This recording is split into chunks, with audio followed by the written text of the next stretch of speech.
So, Mr. Bizhan Delgoshaei. Mr. Bizhan Delgoshaei, Yes, sir. welcome to Deep Dive Podcast. Thank you. Second time, actually. Yeah, your first time is getting edited right now, actually. All right. So, your first time, we want to get to know you. We want to get to know about where you were born, how you grew up, where you grew up, what kind of environment you have growing up, and your journey to where you are today. So, walk us through it all the way from your birth city. Give us details in terms of geographical location, schools, neighborhoods, friends, mom and dad, the type of environment you had growing up, and what led you to where you are today. How much time we have for this? 3 hours. Take your time. Sounds like an interview. Yeah. So last time, actually, I was about to talk about that, but we deviated and we went to the history of Middle East and all of that stuff. But this time I'm gonna try to stick to the Please. to the subject. Yeah. So I'm a second child of total four kids in the family. I have three siblings. Okay. My older sister, I'm the second one. I have a younger brother, and then the youngest sister. Okay. And my parents, both of them, were teachers. Okay. Basically, school teachers, middle school, not even high school. Yeah, they were middle school. One of them was science, and the other one was more into like history and literature and Arabic language. Yeah, because in Iran, especially after the revolution, they put the Arabic into the curriculum. Yeah, kids they start basically reading and learning it in middle school. What year was this? This is like in 80s. So my obviously I was born before revolution. Revolution happened in 1979. And by the way, I'm from Iran. Just Okay. yes, because people might say, well, what the hell is revolution? So yes, I am from Iran. I'm actually from a countryside of the Iran. I'm not the city that I'm born in is a small town in the countryside west side of Iran in Esfahan province. What is it called? Golpaigan. So Esfahan is the capital of that province. Is a world-known city. It was capital of Iran 500 years ago during the Safavid Empire. Wow. It was not Tehran that was the capital. Esfahan was the capital. And I think in 16th century or 16th century in the world, it was actually probably one of the most famous cities. Venetians, Europeans, travelers would come through the Safavid Empire. So it's a beautiful city. It's like Paris in the sense that there's a river goes in the middle of the city, and there is a lot of historical bridges. Oh, I think I've seen something. Yeah, as well. So, and these bridges are old bridges, like 400, 500 years Does it old. have the underground channels as well? Yeah, and there's like no, it's a river, and then river goes under these bridges, but they have all these columns into the bed of the river, and then there is the architecture of the 16th century, right? It's a feat of engineering for that time, and it's still up and running, no problem. So, but I'm not from Esfahan. I'm from the Esfahan province. The city that I am is Golpaigan, and Golpaigan is like, if you think about it, like in the U.S., what is the tier 1 cities? Is New York, Los Angeles, Miami, Chicago. These are the tier 1. What are the tier 2 cities? I don't know. Maybe Dallas, Texas is tier 2. Like cities in the south, like in the Louisiana, what is it? New Orleans is tier 2. And then you have tier 3, right? Tier 3 is Boise, Idaho, maybe is tier 3. Or maybe Boise is like tier 4. I don't even know, right? Golpaigan is like tier 3 or tier 4. Literally, if you want to find it on the Google map, you have to zoom in like few times. Oh, wow, okay. To hit that city. So it was a small town. This is on the west side. These are on this province, and Golpaigan is on the east side of the Zagros Mountains. Zagros is the north to south, basically facing Iraq on the other side, basically west side, and the east side is looking into the Iranian plateau. So this Kurdish territories, basically. Kurdish territory is basically more towards north. Gulpaygan is southern side of the Zagros, but anyways, yes, correct. And the main thing for that city was farming and agriculture and Pistachios? No. It is too cold for pistachios. Pistachios is more to the middle of the Iran, into the plateau to the south. Gulpaygan is a four season and it's pretty cold in the winter. Like we had probably 3 feet, 4 feet of snow. You're joking. No, I'm not joking. It was very cold place in the winter time, and I think elevation is 1,600 meter from the sea. That's pretty high. So 1,600 meter from the sea is what? Is like more than 5,000 feet from the sea. So pretty high.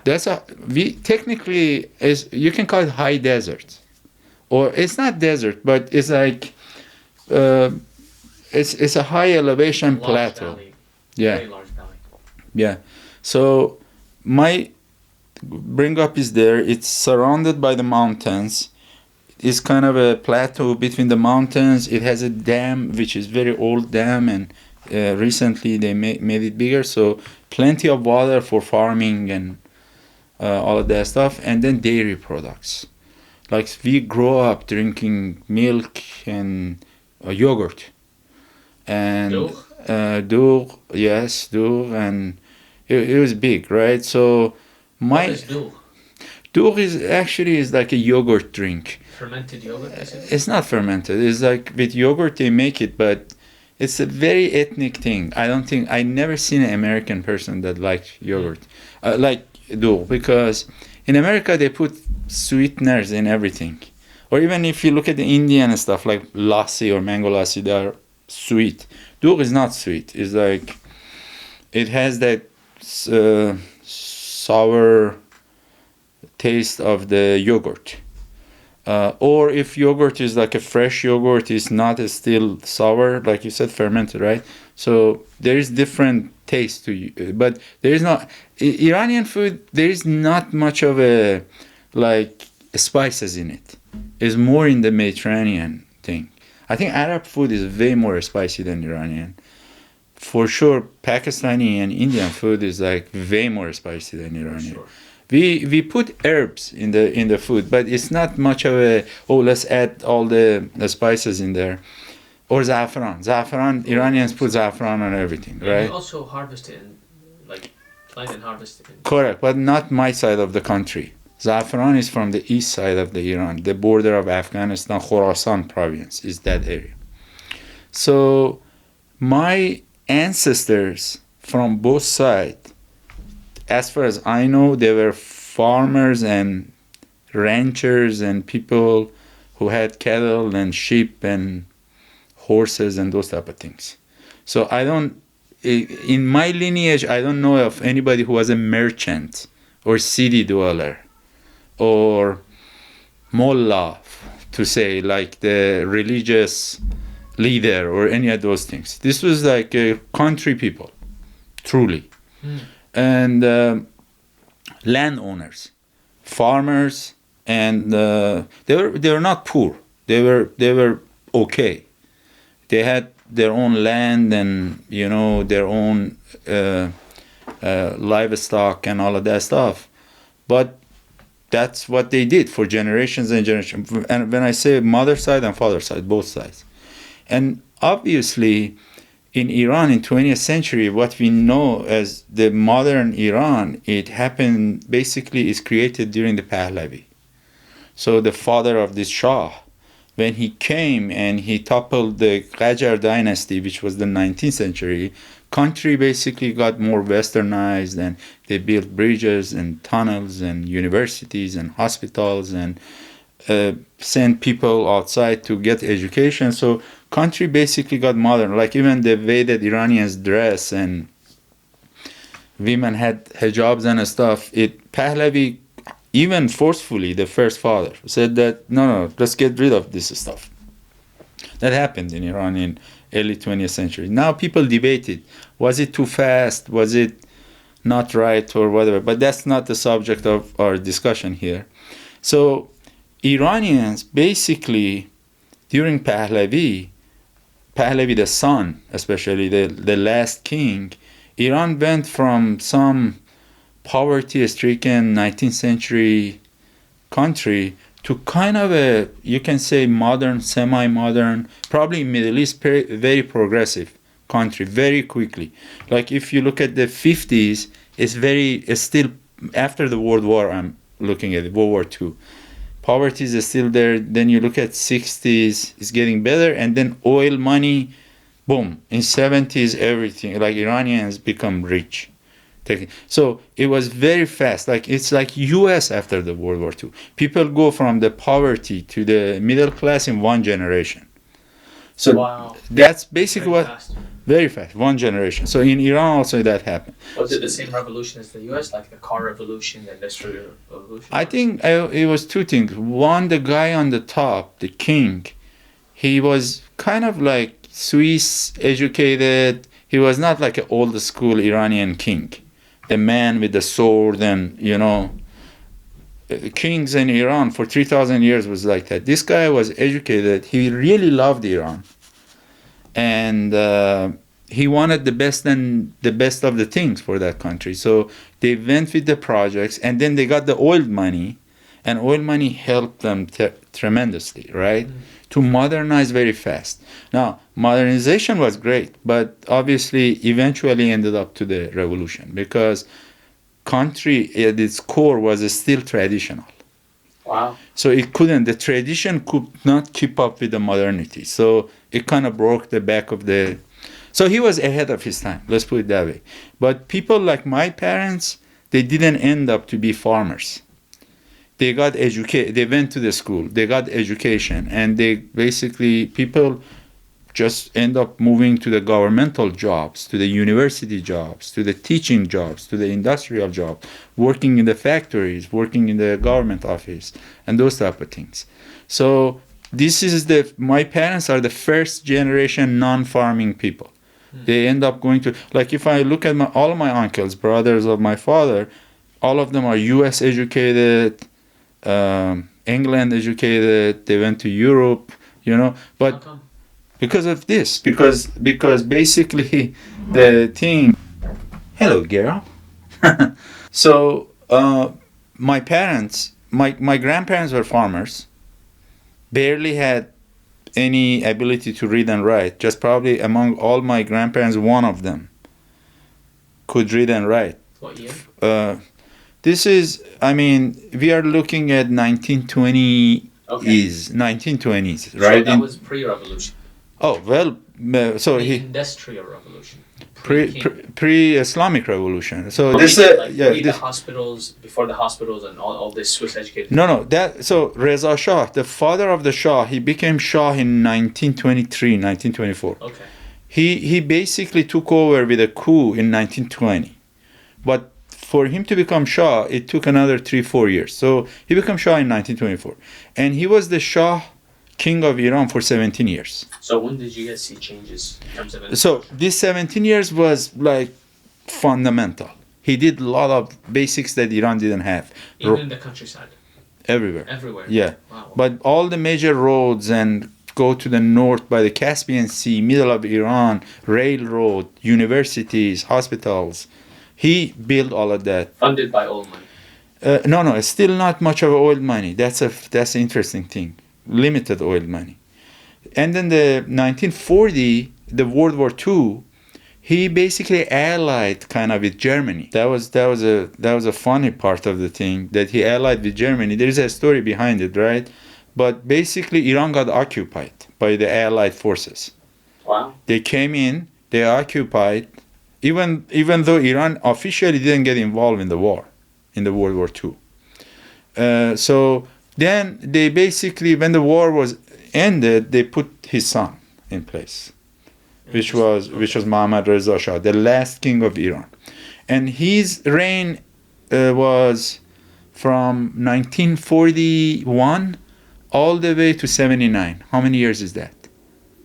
41, 79. 37 years, 38 years? 38 years. Yeah. So this was a time that Iran was on steroids in terms of modernization. It went so fast that it became like if there was a movie release in 70s, there was a movie release in Los Angeles. Outside of the Los Angeles, Hollywood, there was 3 cities in the world that it was basically they were showing it the same night. Tehran was one of them. Wow. Yeah. That So much? yeah, like all of these celebrities, they would come there. Frank Sinatra, I think Ali came there. Like yeah, in 70s, Iran was. This is like the peak, right? How did that affect you and your family, your upbringing? So great. They went from farming people to kind of now Middle class, semi. middle class, having a house with a front yard and big rooms, and they had like my father had a car, had a truck, he had a bike. Because remember, they still in their heart they were country people, Yeah. right? So weekends we would just go like swim in the river with my dad. You know, he would take me, like he would shooting. I still have the gun. Your Actually, dad's gun My dad's gun from Iran. from Iran. It's not here. It's in Iran. Actually, it's in Iran. And by the way, recently I found a bike. It went around the planet Earth, I don't know how many times, and I found the owner and convinced the owner to sell it to me. How did you find it? Somebody told me that they look at the documentation and they saw that, yes, the owner, the very first owner was my dad. His name is still on that. Oh. Send me the picture and I'm like, okay, I don't care how much is this, I'm buying it. So it's a piece of the history of That is super cool. my family, right? That's So- super cool. So that's basically a lot of Iranians that you see in US. These are big city people. I'm not a big city. That's why when I came here, I was relating way too much to country music and those type of things. And Me too. I was like, Me why too, me the too. heck I like this Johnny Cash and this guy? And then I realized actually my ancestors probably with the American terminology, they fall into the redneck category. I can see it. So because these guys have trucks, they had trucks, you know, the cattle and sheep and horse and all of that, they had it. Family, big family, religion, hospitality, open field and land, and their food and their culture and everything is. So basically, country people are the same across the board. It doesn't matter. You're looking at Australia, you're looking at Middle East, looking at America or Mexico. That's one of my learnings that later in life I realized. And they were not either. And by the way, in the place that I grew up, people either were 1 or 0. In the sense that you could easily say, okay, this guy is a crook, is a bad guy. And this guy is a great guy and is such a big heart and hospitable and helpful and all that. There was nothing in between. There was no gray. Like somebody that looks good and sweet talk you, but is a total crook and devil. I saw that actually. I realized that big city people fall into that category. Generally, the people who are in the gray area, they call it, what's the name of that thing? They change colors.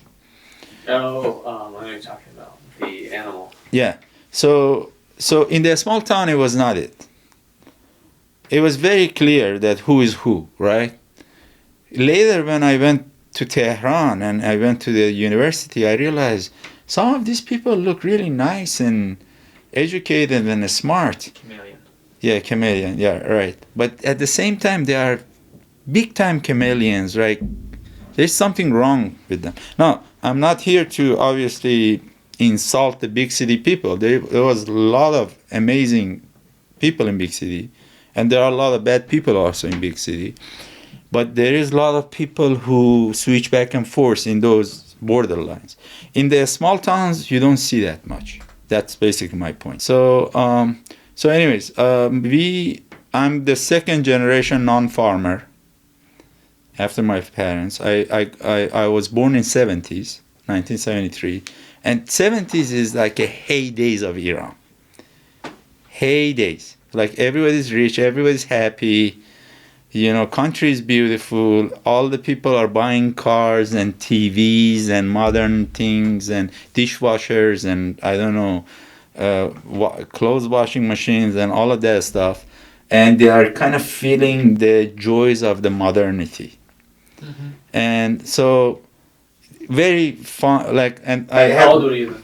So 73, obviously, I was born. By the revolution happened in 1979, I was 6 years old. 6 years old, but I still remember lots. Like I remember Tarzan. I was watching Tarzan or $6 Million Man on TV. These are all American shows, right?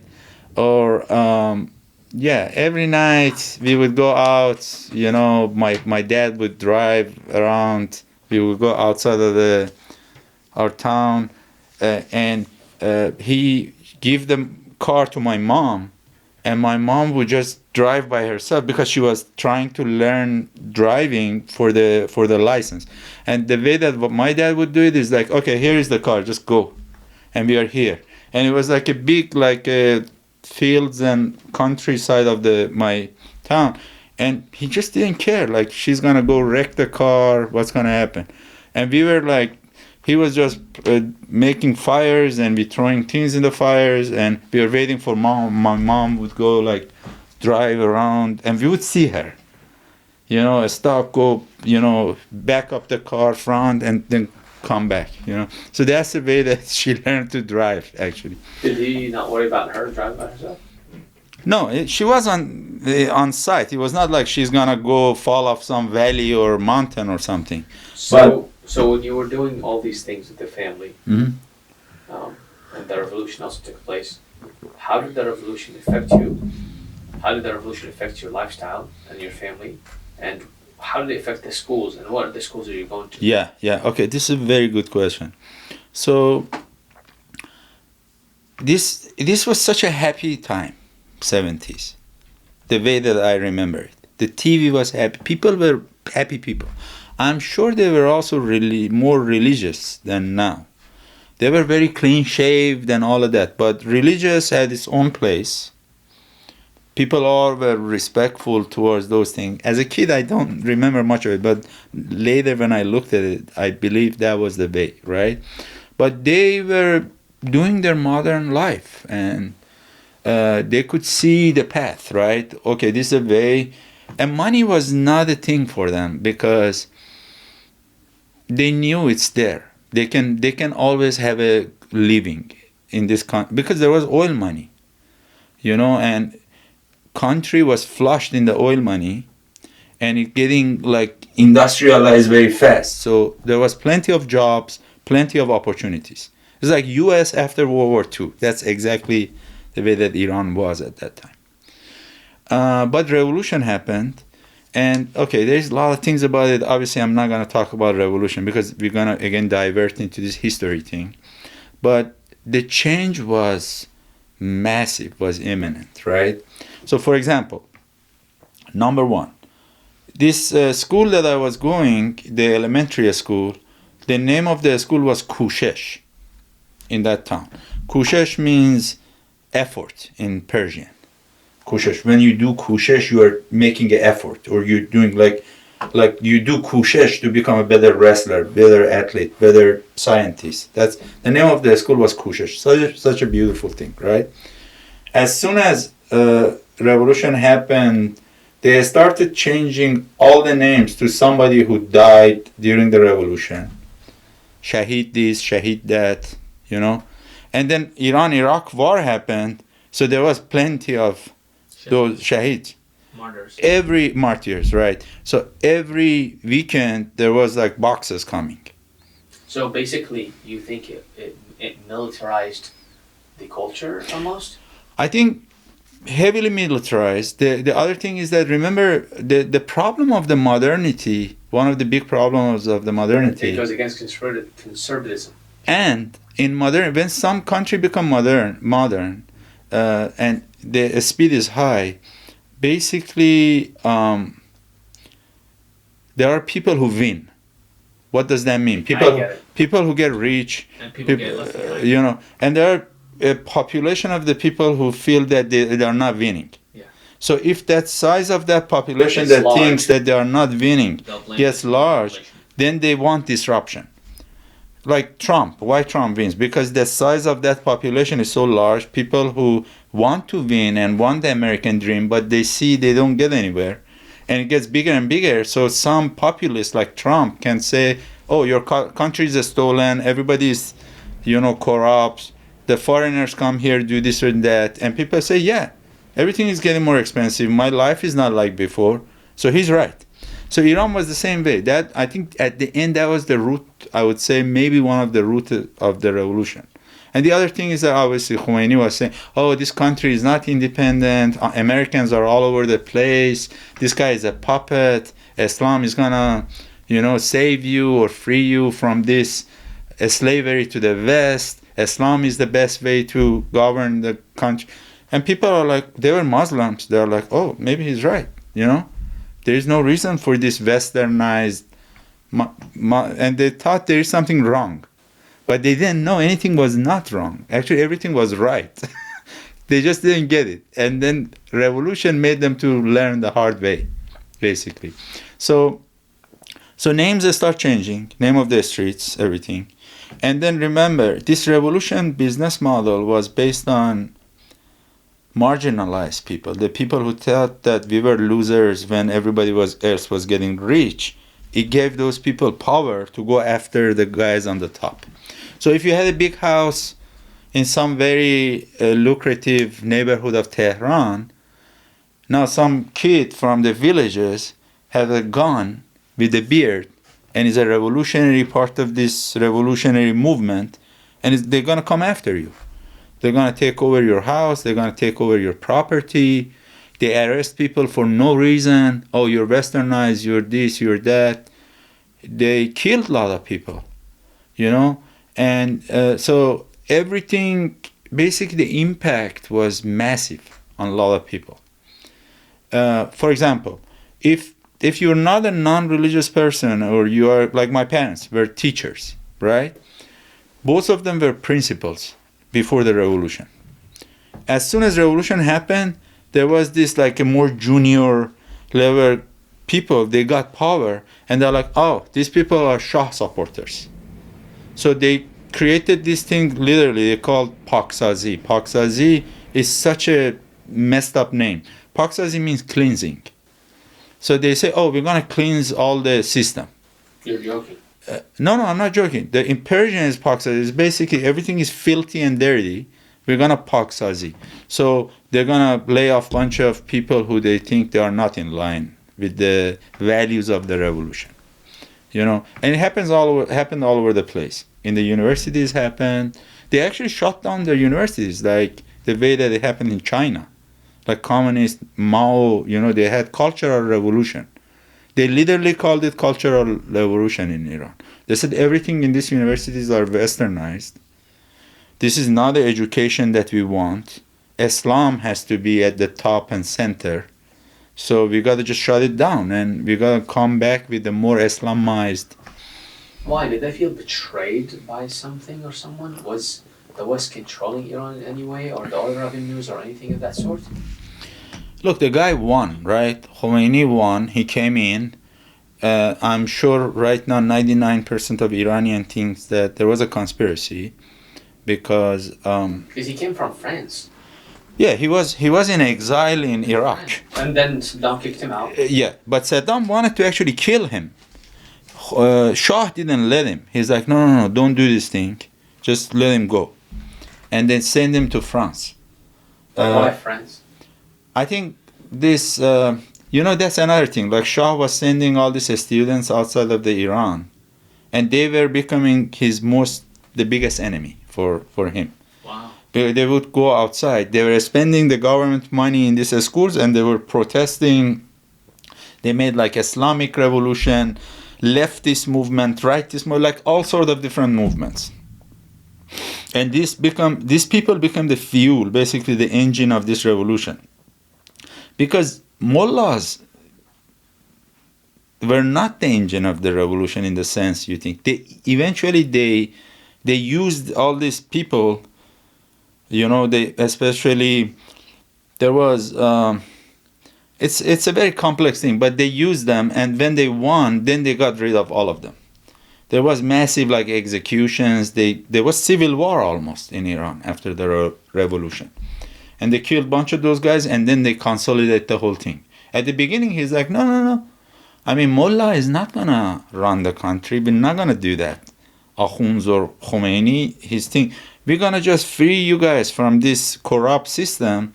Then we let the people to do it, and we're gonna move to our religious centers. But as soon as they got the power, they consolidate, and they use all the masjids in all different places in Iran as their, centers to basically unify their forces and get rid of the more progressive forces of the revolution. So, anyways, I think what I can say is that 70s, great.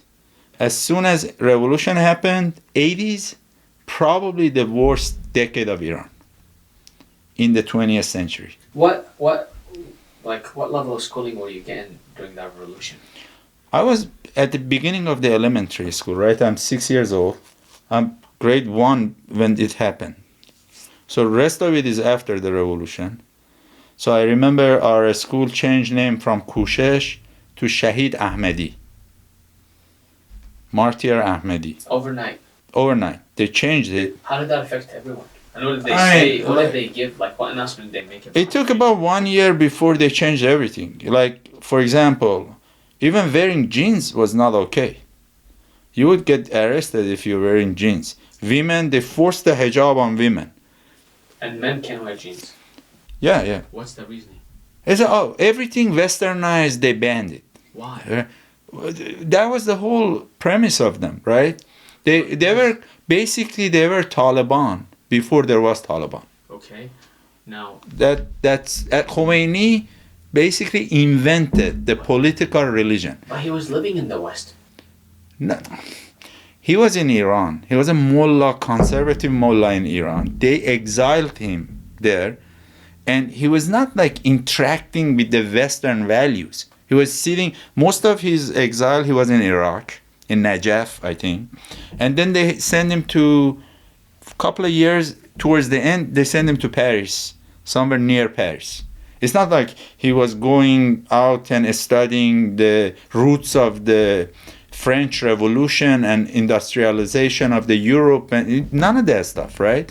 He was like a conservative, fanatic, militaristic Muslim. That's what he was. But okay, I don't want to demean him in the sense that he's a big guy. He's one of the biggest figures of the 20th century because he basically taught the rest of the Middle East the political Islam. Before him, Islam was quiet pretty much for a long time in Middle East. It never ran for the government to take over countries and stuff like that. Why were they so... Even in Shia, right? Okay, now... What did they have against the West? They, in 19th century, mullahs in Iran, they had a lot of power. The whole judicial system was under them. Like, okay, if you have this dispute for land with your neighbor, there was no judicial system. Mullah would decide, you get it or you get it. And by the way, I get this khums or zakat out of this for my thing. If you wanted to divorce your wife, Mullah would ink it. There was no governmental office to do it. If there was not raining, Mullah would just push people to pray for the rain. So basically, they were establishment of the church, basically. Yes, in 19th century, right? That was Iran, pre-Reza Shah. But wasn't that the rest of the world as well? The church did everything? No, at that 19th century, U.S. is already past the Renaissance. But we're talking No, I'm not talking about U.S., sorry, Europe, right? Middle East was religious. Iran was a Shia Muslim, very religious, right? Like there is a event that basically tobacco, right? They said that, okay, we want to boycott tobacco for whatever reason. Like some company, British company came and didn't pay the taxes in tobacco, cut to the mullahs. They were so powerful that king couldn't smoke the shisha because they said, no, tobacco is haram. Okay, that was the level of their power. In 20th century, when this guy came and started modernizing, he started limiting their power. He said, no, kids shouldn't go to madrasa, like Islamic madrasa. I'm going to have governmental schools. And they're going to learn science and physics and maths and stuff like that. Were they not learning science and physics? No, they were like, you would just go in 19th century. First of all, 99% of the people were illiterate. The ones who would go madrasa means like Islamic, to some mullah to teach them Quran. That was it. There was no physics and mathematics and those type of things. Right? So this guy... But most of the mathematicians came out from Persia. Correct. But you're kind of mixing it, because those mathematicians are 1,000 years ago. Khwarazmi and Biruni and those. Iran, the Islam, the whole world of the Middle East went downhill. But did they have pride, these Islamists? Did they have pride of their past? Correct, they do. But basically, Middle East went to Dark Ages. Like Europe went from Dark Ages to Renaissance. Middle East went from Renaissance to Dark Ages. It went the other way around. So 1,000 years ago, if there was a Nobel Prize, all the Iranian scientists would win the Nobel Prize. Let's just sweep it. Khwarazmi, Biruni, Razi, Abu Rayhan Biruni, Ibn Sina, all of these guys, from medicine to physics to astronomy to whatever, mathematics. But it went, basically, we talked about this, and we don't want to go there, but by 19th century, 18th century, Middle East is Dark Ages, in the sense that, especially in Iran. So anyways, let me just summarize this. Mullahs had a lot of power in 19th century. Pahlavi kind of cut a lot of that power out. Said, judicial system, we're going to build this judicial system with the judges and jury and all of that stuff. Modern way of judicial system. Madrasa is a governmental schools, elementary, middle school. You don't need to send your kid to some mullah to teach them reading Quran or those type of things. You have dispute, you do, they built institutions and the guy pushed them to the side. And this anger built up to the level that they're like, okay, we are not the people that we used to be, that controlling everything. And we are like being pushed as like the dirtiest of the dirt by this system. So they used all the other things to basically tell Muslim people of Iran that Islam is under danger. It was not like my power institution is diminishing. It was, hey guys, you are Muslim, but look, a bunch of Americans come with bikinis and swim in your beaches in Caspian Sea. This is not Islam. Or there is there was a lot of things that he said. But rest of the mullahs, they were okay. They were like, okay, there is always a king. We are also here. And, we take credit for all the good things. We don't take credit for the bad things. We all can always blame it on the government. There is no reason for us to take over government. Khomeini was the only one among all the Maraja Shia that decided that no. We when Imam is Ghaib, the 12th Imam, we have to take over. And that's basically what happened. So anyways, 80s, after the revolution, became the worst time of Iran. So they started the civil war. They started killing and shooting and consolidating people, properties and all of that. A lot of people escaped. Okay, so... Was this to a specific sect, or was that to all Iranians? If you were a minority, you were escaping. If you are a Jewish Iranian, you would escape. If you are Christian, you would escape. If you are Muslim or non-Christian, like a secular Muslim, you wanted to get out. Okay, so a lot of people... So no one was safe, basically. You're right. And then if you're an athlete on your height, okay, they're going to boycott all the competitions. We are not going to go to Moscow Olympic, 1980. By the way, we are not going to Los Angeles Olympic as well, 1984. What's the reason? No West, no East. It's just Islam. So West is this capitalistic devil thing. East is this communist, godless thing. And we don't want to deal with any of these two. We are our own thing. Okay? So whatever they have, we want to boycott. So if you are a top-notch wrestler, you would be screwed. If you are a musician in the university or Tehran orchestra, you're screwed because music is haram. You shouldn't do music. Okay? All these things that you have is you got to get rid of it. So you would end up like selling ice cream in some back alley, or, you know, if you are a university professor, oh, you are a Shah's puppet of the Western science, you shouldn't be in the system. You know, if you are a school teacher, oh, you're not showing up for the early prayer every day in the school, so you are a liberal or you are whatever. Get rid of them, right? So that was the level of the thing that they did. Okay, so country went from this happy place to a kind of suspicious, everybody is scared, the neighbor is not trusting the neighbor type of place. We've gone through that phase as well. Even Right. Syria has just gone through it. And Correct. now, apparently, they're going through it again. And then the war happened. So Iran-Iraq war, which was the most useless BS war on the history of the 20th century. Why? These two countries started killing each other at the mega level.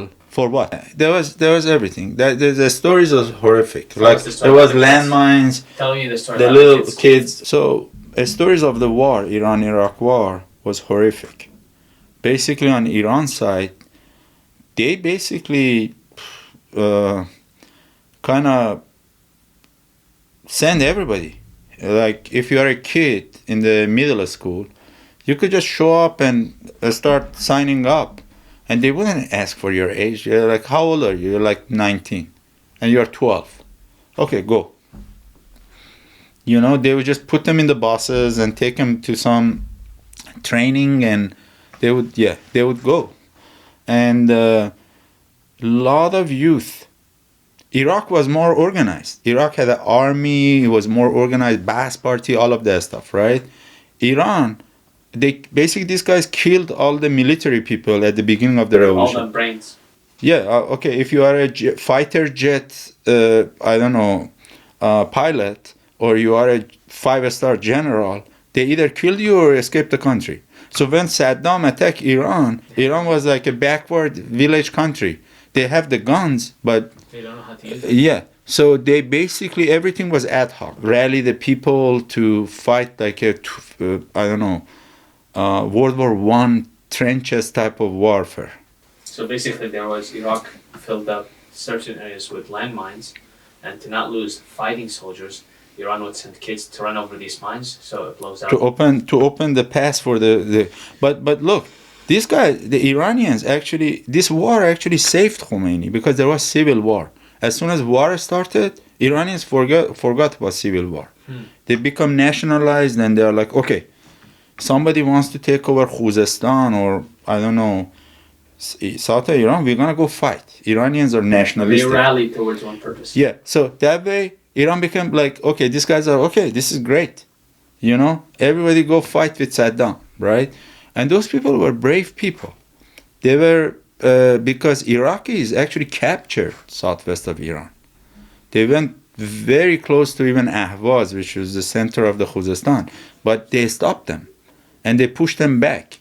So there is nothing to basically demonize about the bravery of those kids and those young people who did this. I think it's pointless death. But it was. I mean, if Saddam wants to go all the way to Tehran, that's what he claimed. He said, "I'm going to be in Tehran, all the way," because he felt like, okay, this is time. I'm going to just topple this country and make sure that Qadisiyah. He literally said Qadisiyah, right? He always had, even with Shah, he always hated that guy. Yeah. And obviously Shiite, he wanted to also stop it because Khomeini, half of the Iraq is Shia. If Khomeini succeeds, 60% of Iraq. then we're going to have problem in Iraq, right? Like the way that we have problem today, right?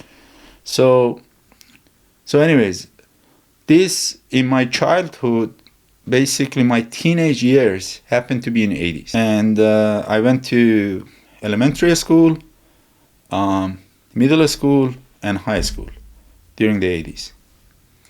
And it was... What was the name of the schools you went to? So the elementary school was Shahid Ahmadi. The middle school was Razi. Shahid Razi? No, Shahid, not Shahid Razi. Razi, like Muhammad ibn, was Zakaria Razi. Yeah. After the philosopher, the scientist, the philosopher, right? The high school was Ayatollah Kashani. Kashani was a name of Ayatollah from the back in the, like, I don't know, 1950s or whatever. And so they basically, it was the category, either some Muslim philosopher or some Shahid or some Ayatollah was the name of the institutions that we got our education. Oh man. Okay, and the choices also was not that much. Like my heart always was with the literature, like Persian literature or history. Deep history of literature and science and knowledge. Deep on the history, like a human science. They call it human science, whatever the name of it is. Human sciences, yeah. Yeah, I think so. But obviously I ended up to be on the science, like mathematics and physics and. So what did you study? It was math and physics in high school, and either you would do that or you go after like medical. Literature. No, literature also was the second one. Oh, so you had multiple, because I remember in Syria they had only two sects. They had one sect that was math, science, and medical, and one sect was just like literature and poetry and so on. Correct. So we had, I mean, regardless, we always had the mix of everything. But you could focus on the human science, like history or literature or foreign language or those type of things. Or you be on the math and physics side, that you would go engineering. That was the engineering path. Or for the medical path, medical doctor, like a medical doctor path, that would be, what do you call it? Like science, like experimental science, they called it. علوم تجربی, they called it. So علوم ریاضی, علوم تجربی, and علوم انسانی. Because you are an Arab, probably you understand what I'm saying. علوم انسانی means human science. علوم تجربی means experimental science. I'm sorry, I understand. Right? And علوم ریاضی obviously is a mathematics and physics and all that. So parents, it was not like, oh, I'm gonna go read the expressionist art of the whatever of the Europe, or I'm gonna go study the sea animals. But why would you want to do that when you can study these things? I mean, if like in America, right? People have choices. They have million choices, right? If you're shaped by a certain culture, I mean, this is the culture we're shaped by here. I feel like there's a certain level of attack on that culture. Like No, I'm not attacking it. I'm saying that. Because this is, I mean, it's negative in many ways, because you know this more than anyone else. In the Middle East in general, if you're not an engineer or a doctor, you're worthless. Or that's what your parents at least tell you. For the most part, and so it produced a lot of engineers and doctors. And that's basically the story of us. That basically my sister. But it's not bad. I know. I mean, it ended up well for us, right? But it didn't have to be 100% that. But I'm not complaining. My life is great because of being an engineer, especially living in Silicon Valley, right? I think it was a great choice for me, but it was pretty much the only choice. You either go to the engineering route, or you go to the medical route, or you go to that human science route. That was Can't you do creation and expression and art in the human side of things? Yeah, you could. But there was no money in it. Yeah, exactly. So like my parents. There was no respect either from the. Yeah. And by the way, actually, this is a funny thing. The discussion about money, that money, the measurement of the money as a thing that you measure everything with. I learned that in America. That wasn't in the Middle East. In Middle East, it was not there. Like my parents never sat down and have some financial education with How me. come? I don't think they also themselves they didn't have any financial literacy. But they didn't need it, because if they needed it, Correct. they would They, have done I mean, they were on the salary, right? And salary was enough. But why? And for did you they to, not need it? huh? Why did they not need it? Why did they not need? They were not even to. Oh, let me invest. Let me buy this. Let me have 2 houses, 3 houses. That was not their mindset. What was the culture there? The culture was that you live life. Sustainability. You live life, right? Sustainability. Yeah. So just As find long as something to sustain yourself, roof over your head, food in your belly, not too much food, 80%, and not the fanciest car. actually, to be honest with you, everything was great in the sense that Easy. food was Life good. simple. Food was good. The house was good. Like it was modern. We had all the amenities and all the things that a modern life has. Winter and summer, no problem. The means of commute was great, right? Not too many cars on the road, right? There was actually. I mean, of course, but I mean there was no traffic, of course, Yeah. right? Yeah, relative But- to the but- industrialized. So for them, this working was like a priority number 5 probably or 6. The living life. they cared about family. Yeah. They It's like cared about how's the raising life children. on the rural side of Greece today? They work, they live, they work to live. They don't live to work, basically. Correct. Yeah. That was the mentality. So never they came to me and say, if you become an electrical engineer, you're gonna make I don't know $800,000 a year, and you're gonna have a house on the hill. It was not the discussion. The reason that they wanted you to become a doctor or engineer to have a status. It was all about the status. So they're like, oh, my daughter has to be a doctor, and they Just so they can puff their chest and be proud of them. yeah, it's like my father was a farmer, I'm a teacher, and now my daughter is a doctor. Which is a huge pride. Yeah, It's like a transition from such like a labor-intensive work Yeah. all the way to using your brain. correct.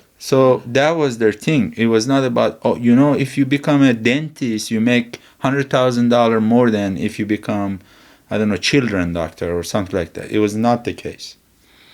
And for them, it was like they pushed my sister really hard to become a doctor.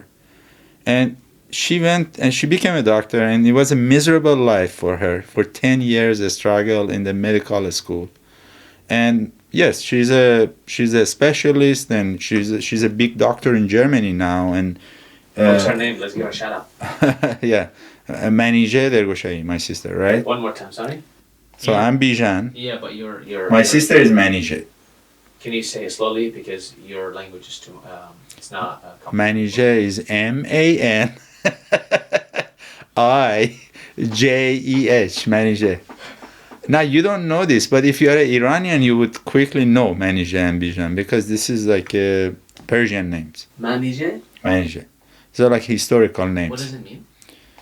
Manije was a daughter of the 2,000 years ago king. So if you were say, oh wait, is it?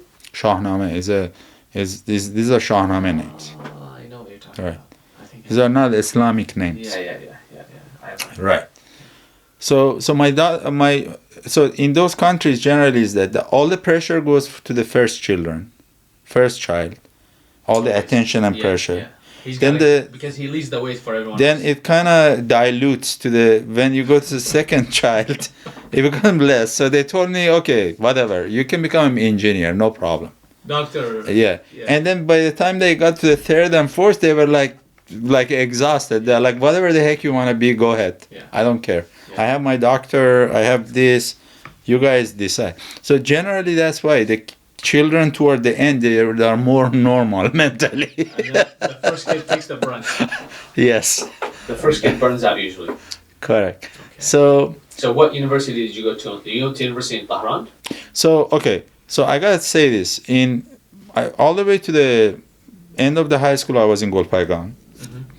The village side, basically. It's not. It was Golpaigan is a city, but it's like a Boise, Idaho. Suburbia, basically. Yeah. A city It's a with the farms around it. Correct. The main modes of living is Yeah, farming. yeah, beautiful landscape, river, water, good food, good people, no action in terms of like every day was the same type of life. And people, to have fun, they usually visited their friends, their family, Yeah, their relatives. it was went out around to the nature. farm. They went out to nature and they barbecued. Correct. Together they put a sofra on the ground and sat down on it and Yeah. ate fruits. Simple life. Correct. Very It simple was life. yeah. The biggest thing for them was Nowruz, which is New Salano, Persian New Year, and they would do their new clothes and they go visit their relatives and eat the food and all of that stuff. Iran is very also athletic country in the sense that people are very sport crazy. They are I didn't know that.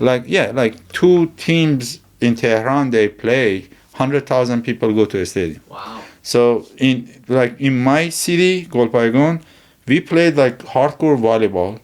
We played the street football all the time. Okay, and there was wrestling club. It's not much of a wrestling powerhouse in Iran, that area, but wrestling was there. Why is it not? Wrestling is Golpaygon never. It was a small town, and it was more education thing. So Like the parents, they didn't tell your children that you got to become an Olympic champion. It was not their culture.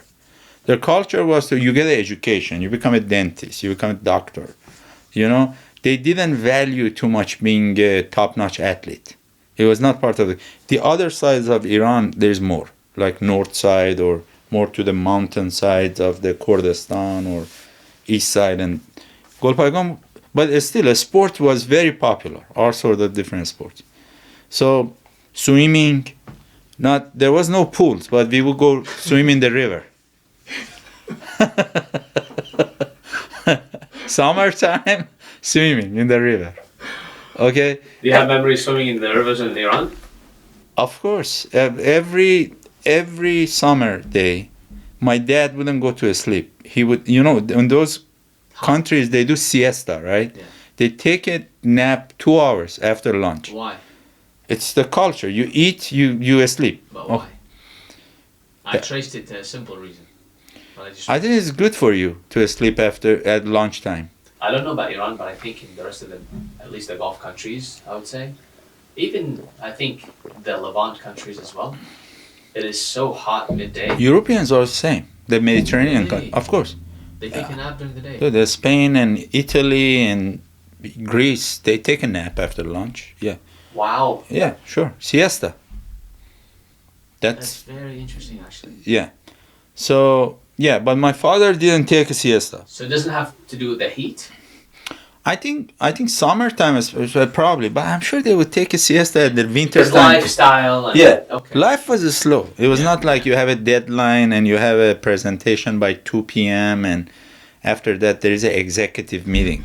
They didn't have this type of stuff. They're like, whatever, they just eat and take a nap.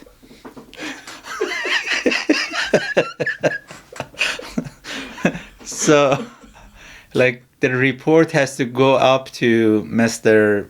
whatever, this SVP. They didn't have those type of stuff. Okay. So my father just he would eat and then he would go, okay, let's go. And he sit on the bike and I'm behind him and he would just take us, me and my cousin, we would go a spot like a water hole or river or whatever and we just swim. A lot of fun. Wow. And then we make some corn kebabs and go out, get some ice cream after ice cream is huge in Iran. Falude? Falude. Why? Why is it big in Iran? So in Iran, few things is very huge, right? Mm-hmm. One is ice cream and falude, right? Summertime, it's a part of the culture. Iranians, when they do sweets, they do ice cream and falude and those stuff. There is stores that just do that. Okay? Flowers is very huge in Iran. Why? Every corner there's a flower store. Why? And because wherever they go, they take flowers. If I'm coming to your house, I either bring a box of pastry or I bring some flowers. That's what it is. It's a culture. Interesting. Okay, so like brighten up your day. Pastry shops and flower shops. Okay, all over the. 24/7, full year round. I'm not saying there's nothing 24/7 in Iran. No, meaning like all seasons. There's flower shops and business and pastry shop and business. Correct. Pastry it's very huge. very It's an very art. good. Yeah. It's a Even huge in art. Bay Area, you see the Persian pastry shops. Yeah. They're top notch. Yes. Bizhan Bakery in San Jose has my name on it, right? Are you proud of that?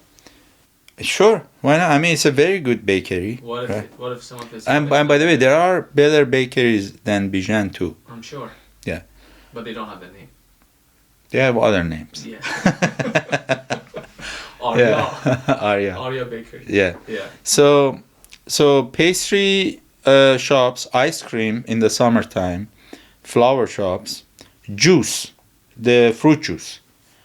Iranians love fruit juice, and this is not a fruit juice that you get out of the box. There is like corner. They get the pomegranate and they just hand squeeze Yes, it. everything is hand squeezed or little machine that your carrots go in there, and sometimes Sugarcane. and they do also like they do float, like ice cream into the carrot juice. They call it ab havij bastani, means ice cream in the carrot juice, and it's a float. That's like in the U.S. they do float, But right? none of it was manufactured or sweetened. It's all just natural. All locally made with the local ingredients, dairies local, everything local. So farm to Yeah. kitchen, basically. Right. Like my city, Golpaigan, is one of the most famous cities in Iran for kebab. Actually, It's like a school of the, if you, like you said, barbecue in America. There is Kansas City, there is Nashville, I don't know, Tennessee, there is Texas, there is Charlotte, North Carolina, whatever, right? In Iran, there is few schools of the kebab. Golpaigan is one of them. Because it was like a local meat, greatest ingredients, right? And they would just make it in front of you. They just wow. and go, right? So what else over there? So juice and deli stores, sandwiches. Like every corner there is a sandwich store. What type of sandwiches? They have whatever that you can. There is like these sausage cuts that they call bandari. They have tongue, sheep brain sandwich, olivier, salad olivier, which is like it's a type of like a mash salad, like a Russian salad they call it, right? Or you name it, cutlet sandwich. So they love it. They do sandwiches. It's very interesting actually, in the sense that When I was a kid, I worked at a shop owned by a Jersey person, and it was sandwiches. And I remember, like, I seen things I've never seen in my life. It was the old sort of what is it called? Hot dogs. Old sort of. no, Iranians don't do hot dogs, No, meaning. but yeah, they have their own bastarma. version of You guys- everything. Do you guys call it bastarma or something like that? In Arabic, we call it bastarma, which is basically like, Saucisse. yeah, It basically. says saucisse. Right? Saucisse obviously is a French word, right, for the Yeah. sausage. Yeah. So that's my childhood, all the way eating all this food and drinking all the juice and bastani and Is that kebab. why? I'm so good, right? Is that why you're so strong? And swimming in the local rivers and all of that. And our parents also pushed us really hard. Like the being a student was not the case. But were they loving when they're doing that, or were they just tough? My dad was loving and liberal in the sense that, okay, B plus is okay. But my mom was like nothing but A plus. She was very strict on it. Generally, I don't know, maybe it's the other way around. But my mom, yeah, my mom is like, no, always high achiever. Like, if the bar is here, no, it's not good enough. Take it here, here. So it was always, oh, I have this. What about that? What about that? Like always raising the bar on you. What university did you end up going to in Bahrain? So, by the way, the education level, the teachers that we had in this town actually was one of the highest quality of the teacher in the entire country of Iran. Yeah, most of them later they started private schools in Tehran, the capital, and there was the most popular private schools in capital. So we got a really good, like, by the way, 80s in Iran, everything was governmental. There was no private high school, and everybody, like if you're the son of a senator or you're son of a farmer, all of us like a communist system. We would go to the same school. But as soon as we finish with the high school, the private schools start popping up in 90s. So there were kids that they had food and nutrition and I don't know, piano class and whatever gym in their school. But there were kids that they are in some really bad school, governmental school. It basically, classes start showing up after 10 years of the revolution. How come? I think, again, some people got rich of the opportunities in 80s. You know? Same thing happened in every country. Yeah. So the people who knew how to make money, they knew how to make money also during the bad time of the country. Buying and selling and doing all of that stuff. So by 90s, and the war was over, so it showed up. So it became like, again, you saw private things showed up. 80s was like a fully, like a unified communist system, kind of. Everybody going to the same school, same curriculum, same lessons, same paths, same universities and all of that. So when I was accepted in Sharif University, so I went to Sharif. Well, tell us more about this university. Sharif is the MIT of Iran. How come? It's the toppest of the, like the cream of the crop of the best like mathematics and physics students in Iran. They go to Sharif. And by the way, remember, Iran during my high school years started participating in math Olympiad and physics Olympiad in the international level. And they were getting gold medals, very solid teams. So all these like very top-notch kids that would go to I did also Olympiad. I didn't make to the team, but I did good at the local level. So it was, so all this, the best of the best would go to, basically everybody would take this national exam. It's called concours in Iran. And the top concours ranks, they would go to Sharif for the engineering. For the medical, there was a different concours, and people go to Tehran University or, the best medical universities. And so I went to Sharif. I was like in the top 100 in the country. And this is 1991. And went to Sharif. So that's the time that was also another big thing happened in our lives. So my sister, 2 years before me, she ended up going to this university, they call it Delgoshaei Milli in Iran. After revolution, they changed it to Shahid Beheshti. So she did medical in there. Are you serious? Serious, yeah. So what was the former name? Milli University. What does it mean? Milli means national.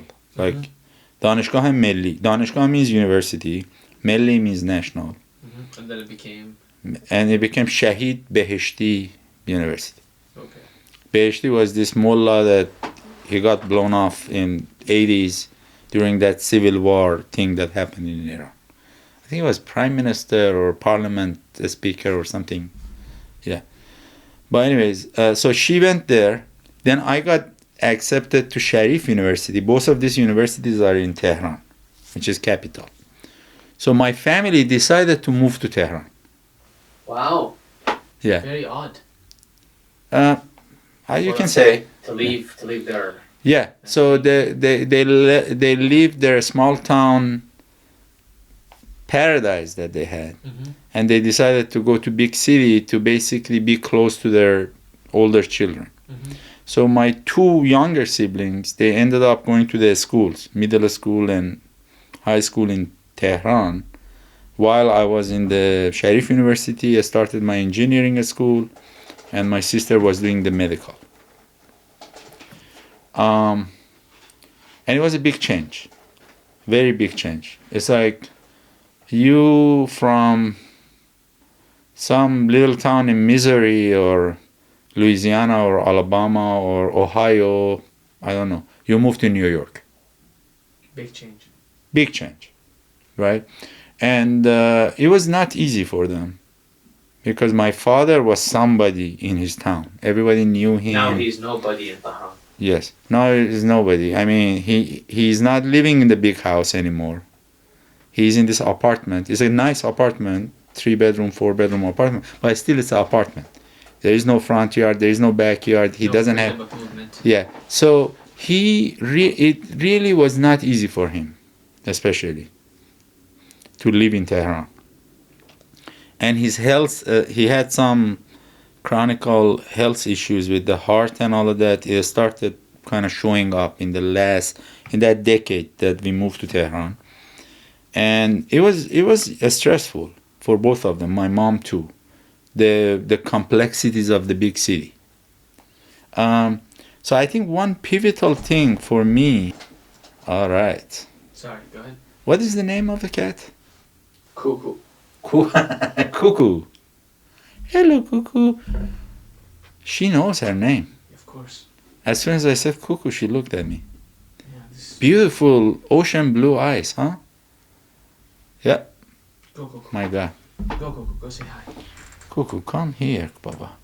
In Sharif University, the best of the best would go to electrical engineering, generally. That was like the top-notch engineering school within that engineering school. So I went to electrical engineering. And now, I know in this interview, one of the reasons that you talk to people like executives or top engineers or whatever in Bay Area, you want the younger generation, when they listen, maybe they can get something out of it that, okay, what mistakes this guy did. Correct. That I shouldn't be doing. Correct. So I want to talk about a few of those things, right? Please. I think number one, and this is such a weird thing because I still cannot wrap my head around it. This is 90s. It's before the internet boom, all this technology craze that happened like 25, 30 years after that, right? This is 92 or something. I got into some dispute with one of my professors about some course or something. I don't know what was the detail of it, but I decided that I want to change my major to civil engineering. So I wanted to go from electrical engineering to civil engineering. So I talked to my dad. I said, look, I really don't like this thing. I want to go to civil engineering. My dad is like, yeah, why don't you? You go, your uncle also does this like construction projects. You can join him and you guys start your own construction business and all of that stuff. So I'm very happy. I even started the paperwork, and because my ranking in the concours national exam was high enough, I was already also qualified for civil engineering. So university had no problem for me to switch from one major to another major. Then my mom found out, and I think this is like 92 or 93. And she told me, she's like, why you want to go to civil engineering? And I'm like, because I don't like this professor, or that was kind of like an emotional reason. It was not like I hated electrical engineering. I kind of didn't like some of the people around the electrical engineering in that department, right? And she's like, civil engineering, you want to go? I'm like, yes. And what do you want to do in civil engineering? Yeah, we want to build buildings, bridges, whatever, with my uncle. That he was in that business. And she's like, you know where this country is going, right? It is like 92, 93. With this mismanagement and the stuff that exists here, I don't think you have a future in this place. Your mom said that? My mom said that. And you think if you go to America, you will succeed with civil engineering? America has already built everything, civil engineering related.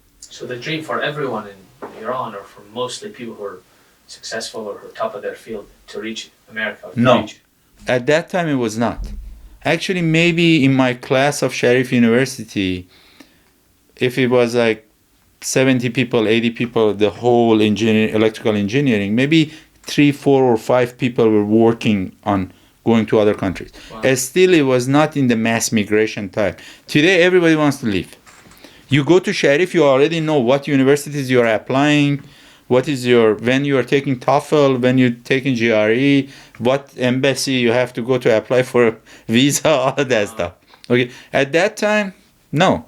Iran was not still at the level of the mismanaged country that it is today.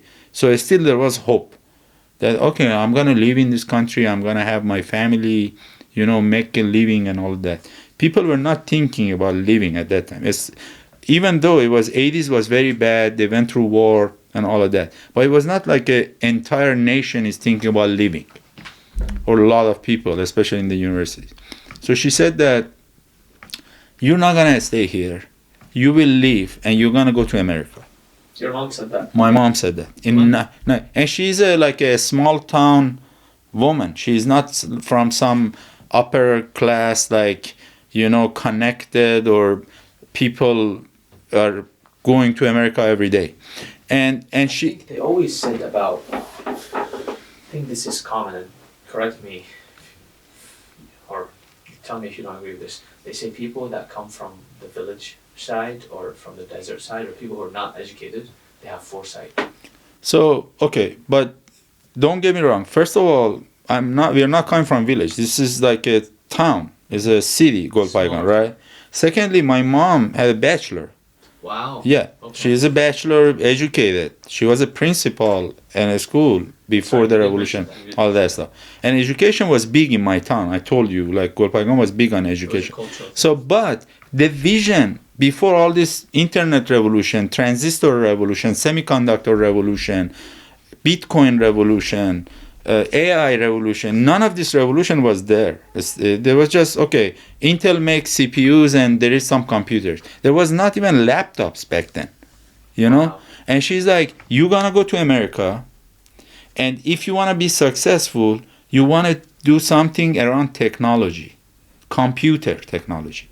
That was her thing. Your mother? My mother.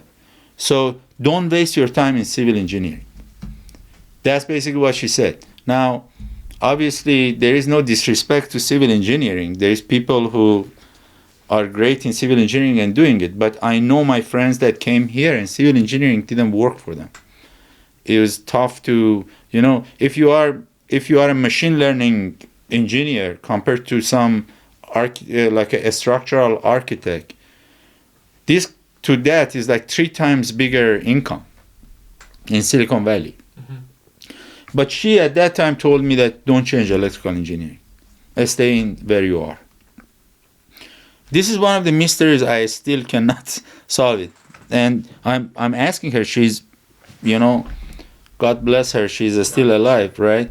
But what do you call her? Khale? My mom. What do we call it? Maman. Maman. Yeah. Kisses goes out to you. Yes, of course. You want to give her kisses too or no? Huh? You want to give her kisses too? Or Of course, every day I give kisses to my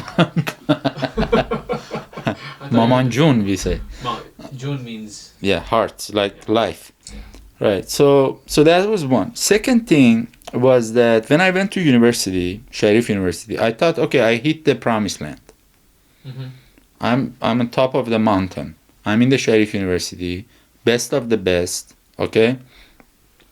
And I treated Sharif University, this is a big mistake that I made, very big mistake, that it could be a good lesson for the people who listen to this. I treated university like high school. Basically, okay, you have a bunch of courses, you just prepare for the exams, you pass, and you move to the next course. I didn't look at the courses and projects as something that is building my career. I made that same mistake. So okay, they give me some computer, I don't know, programming, and back then was like pre-Stone Ages, like Fortran language or Pascal language, right? But I didn't do it. I was just like, okay, I just find a way to go around it, get the score. And Without learning it, basically. yeah. Just So completing assignments. I literally went through 4 years of the university in the best university in Iran as a B student, not a top-notch student. And I managed never to fail in any course, never. I always passed everything. But when I graduated, I didn't feel like engineer. Absolutely zero feeling that I can do anything with this knowledge. I've heard this before. Lots of people can relate to that. Yeah, so if somebody hired me and said, okay, design a motherboard with this CPU to do this, write a software program for me to take care of that, assembly program to do this or that, or design this system, I had no knowledge of that. Not at the block level, not at the architecture level, not at the transistor level. I just wasted 4 years of my life. I felt at that time. Now, later when I looked at it, obviously I felt like there was a lot of other things that I learned in that university. And it was not, but technically I was in the university wrestling team. I would just go to tournaments and do wrestling practice. And I was a no-show in the classes. But I always had these boot camps that I could figure out how to pass this course and pass that course. So that takes a certain level of intelligence. I was good. I mean, I was not gonna fail. I was gonna get my degree. There was no way because I had the discipline and hard work of doing it. But I was not like a nerdy, geeky, like a student that just look into every detail of I disagree. I think you're pretty nerdy and geeky. Well, there is levels to it, I think, but I didn't feel like that. I think you're pretty extreme. Extreme nerdy and geeky? Yeah. That's your observation? Yes. Okay. I respect your opinion on that one, but you have to talk to some other people about that. You have a perfect balance between the two. Yeah, but again, that was also a weird thing. Like a university student, electrical engineering, and so much into sports. Playing basketball in the university. Obviously, I was not part of the team. I was too short for that. But wrestling. I would agree too. Wrestling, going to the tournaments, all of that stuff, and then show up at the day of the exam and just figure out to pass the course and go to the next one. So but by the end of it, I was not that top-notch student that like everybody start like applying and going to this university is like, oh, I have a admission from UCLA. I have an admission from Ann Arbor or Urbana-Champaign, Illinois, but I was not there to do that. Okay. The other thing also was that I had a problem was that in the countryside, we didn't learn English. Okay? And in Iran, everything is in Farsi, at least at my time. Even the technical books, everything was translated in Farsi. You read the physics or magnetics or transistor level, circuit design or whatever, everything was in Farsi.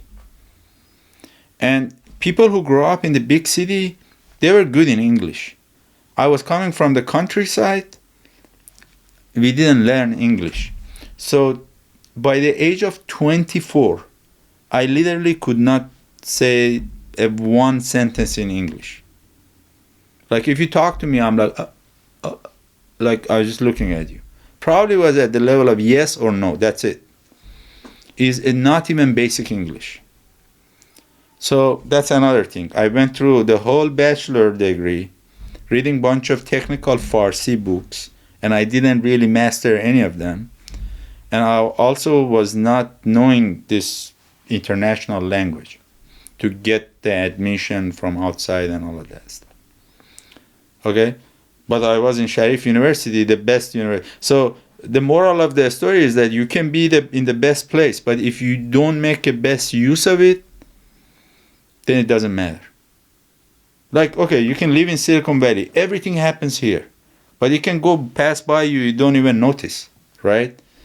or you can live by the, I don't know, the best wrestling school in Pennsylvania, University of whatever. You don't even know what's the sport, right? You have to want something to do it. It doesn't matter. If you are in that environment and you don't do it, you're not going to do it. So, when did you decide to come to the U.S. and how was your journey here? Yeah, so I graduated from Sharif in 1996. Wow. So I entered 1991, I graduated 1996. So in 1996, first thing first, I had to go to military service. In Iran. In Iran. What So, age? I mean, they would draft you at the age of 18. Everybody goes to military service at that time. Then everything started changing. Like people could pay money and buy their military service. But at that time, 1996, everybody had to do it. And it was 24 months. So, I want, first thing first, I went to military service. And this is a funny story, actually. You need to know, it's interesting story. Iran has two branches of the armed forces. One branch is military, which is the remaining military of the pre-revolution structure. After the revolution, because these revolutionaries didn't trust the military, they thought if the military is the only armed force, they're going to have a coup d'etat and maybe topple them and stuff. They created the Revolutionary Guards, which is called Sepah Pastaran. And then this Sepah Pastaran, which is Revolutionary Guard, like a Baas party in Iraq, right? They became like bigger than the army. They basically swallowed everything. They had all the branches, Air Force, naval forces, the Marines, the ground forces, everything. And you had the army that also had all of this. So people, when they went to military service, they had the choice to go to either one. But generally, people didn't want to go to to regular army. They wanted to go to Revolutionary Guard because there was more budget in the Revolutionary Guard.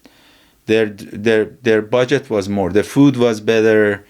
There was more opportunities in Revolutionary Guard, even if you want to do 2 years military service, right? The thing was that my father was a massive anti-revolutionary person. He hated Islamic Republic from day one. Like, I didn't hate the Islamic Republic. When I was a kid, I thought, okay, Shah did some mistake. This happened. Maybe this is the path that we need to go, right? I don't like the way that things are done, but maybe there is hope for correct. My dad didn't believe in any of this. He's like, no, Mullah cannot run the country. They have to go to their religious thing. And the country has to be run by technocrats. And this is a wrong system. You cannot have these zealous religious people to run the country. That was his stand from day one, right? So when, in 1996, when I'm going to the military to do my military service, he told me straight up. He said, you're not going to volunteer for the Revolutionary Guards. If you want to go to Revolutionary Guard for your military service, don't even come back here to this house. And I'm like, okay. So we went there. There's like 300 people the day one, right? The guy comes, the army guy, his lieutenant, he's looking and he's like, okay, let's just start, like, because they've sent people to different forces, right? And pick them, like draft them. He's like, who is volunteering for army? Okay, Artesh. 300 people. How many people do you think they stood up to volunteer for army? Half. One more guess. Quarter. 11 people. Why? Nobody wants to go to army. I told you. In the revolutionary, not that they are revolutionary people. These 11 people basically the minority that disagree with the revolution. I don't know what they were thinking, but they were like me. They didn't want to go to Revolutionary Guard. I was one of those 11. The dude looked at us and goes, okay, you guys move to the side. And then they drafted, I ended up in Navy. So I did my military service. How long? 2 years, 24 months in the Navy, in the military of Iran. And now, what happened later? This is also very funny. Revolutionary Guard, later, I think during the Republican, one of the presidents, he assigned them as a terrorist group. And then they said that whoever who served in the Revolutionary Guard cannot get the U.S. Green card. Wow. Okay? So remember my mom said, don't go to civil engineering. Yeah. That's not your future. My dad said, don't go to Revolutionary Guard because I hate Wow. revolution. Okay? He didn't think about U.S. green card and stuff like that. But that basically kind of saved my ass in that department. There's a thing in the Quran, there's like a part, I don't know how you say, a verse in the Quran that says, and you might hate something that is good for you. Yeah, I know. عسى أن تكرهوا شيئا وهو خير لكم. Khairun lakum. Yeah, I know that. But my dad was not into those stuff, right? It was just his pure hate for these clerks. Yeah. And he didn't like it. And it's like they set the country back. They destroyed this country. Everything was right. These people fell into some pitfall of this conspiracy, and we are where we are. But we are stuck. But I don't want my son to go be part of this Revolutionary Guard. It's not our thing. And full 360, you are able to travel. How did you? So, okay. Now, the story gets a little complex here. So I did I went to the army. 1 month into my military service, my father passed. I'm sorry to hear that. Yeah, he 57 years old. So young. And he, very young, super young, right? And he passed out of heart attack. He had heart issues. And that basically changed everything. I went to, and now our family was a middle class, but some issues happened. The issue was that some bankruptcy type of thing happened. He had started something that didn't work, and he was in debt to some relatives. You can say by money of that time, probably couple of 10,000, like maybe 20, 30,000, something around that, right? And it was, I don't want to give the wrong figures, but let's say somewhere in that ballpark, right? And now I'm the oldest son. So a son that had a really good life all the way, I'm 24 years old, I'm in the military service, and had a really good life so far. And also I have finished 4 years of Sharif University, and I either wrestled or I partied. That's it. Very good time. And now, as an older son, I have to do something about this. My father passed, my mother has retired, and we are living in a small apartment, not that house and all of that stuff. And they went backward financially. So, okay, what are you going to do? So I basically started working part-time where I was in military service. And whatever paycheck that I have, before I started, it got really bad. It got really bad in the sense that I would wake up in the morning, I want to go out, do my things, right? Like during the military service, I have to leave. I have no money. We got from a 24 life of the never thinking about too much about money. We always had it. Now I have no money to even pay my taxi to get to the army base. But I'm ashamed to tell my mom I need money because I know she's also getting this retirement thing, right? So I would just get out of the house and start walking, and then I just touch my pocket and I would see there's money in my pocket. So she would every morning go check and put some money in my pocket so that, she never let me to ask that, hey, I don't have money, right? And because she knew I was like I had proud and I was like ashamed that I'm the oldest son and I can't contribute. But a few months later, I got a job part time and I started working. So I ended up coming to Tehran in this one of the army bases in Tehran. The good thing was that I was in the army base till 4 p.m., 4 p.m. So I could work from there to almost midnight every day. And I would get a paycheck. And that was like the most proud of moment. That I would, every month I would give that to my mom. Congratulations. Yeah, so that was a good thing. Good woman, Mama John. Good woman. Yeah. So that was, but still, it was not much money. But I would feel like, I'm doing something. I was helping, like my brother. Now at this point, he's going to university. I bought him a desktop. He was a computer. And the first advice that I told him when he went to university is like, buddy, don't treat university the way that I treated university. You are a hardware engineer.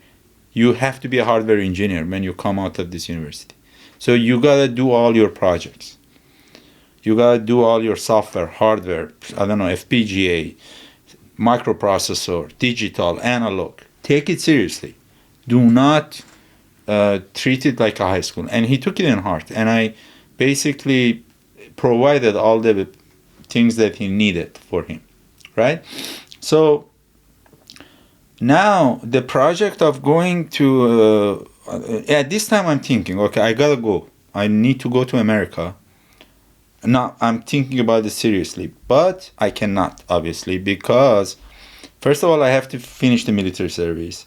Second of all, I'm not gonna leave my family. I mean, they are still in the financial crisis, and I'm the oldest son. So what's the point of me going to America, right?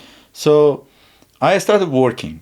Military service finished. Now I got another job in a bigger company, and I worked from 1998. So 1996 to 98, I worked in the first company part time. And then 98 to 2001-ish, I worked in two different companies. But these are power plant building company, one in Iran. That was one. And then the second one was an oil and gas company that I did legal and contractual engineering in there. So they had this $7 billion, 7 billion euros project. The name of the first company was MAPNA, which is building power plants in Iran. And second one was Petropars. Petro, like petroleum, Pars is like Persian. And they were managing the gas projects in the Persian Gulf.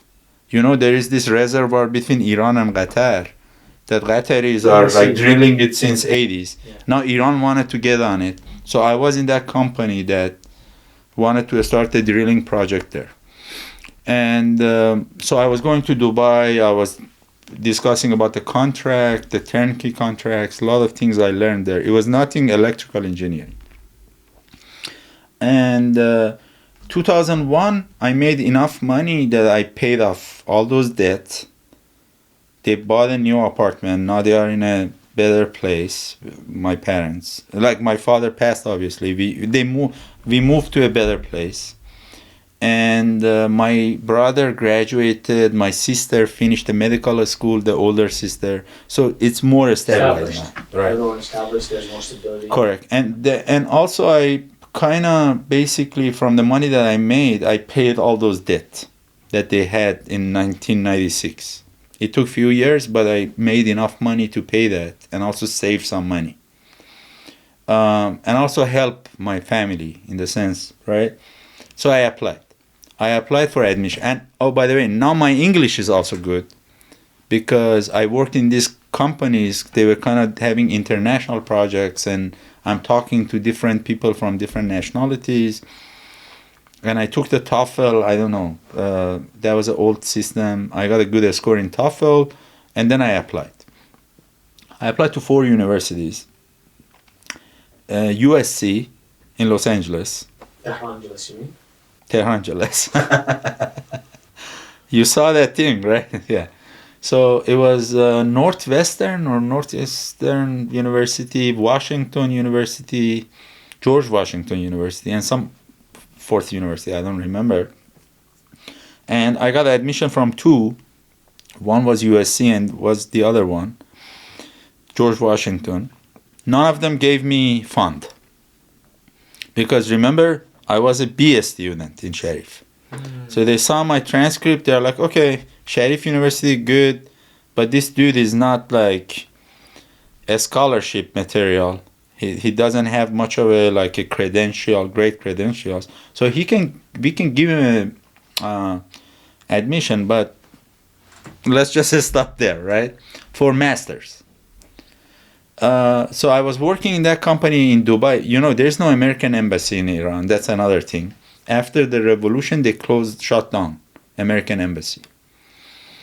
And I went to Dubai, I applied for the visa, and out of nowhere, I got the student visa.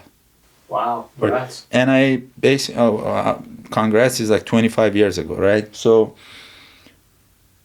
I was completely not aware of a lot of things. Like, okay, should I go to George Washington or should I go to USC?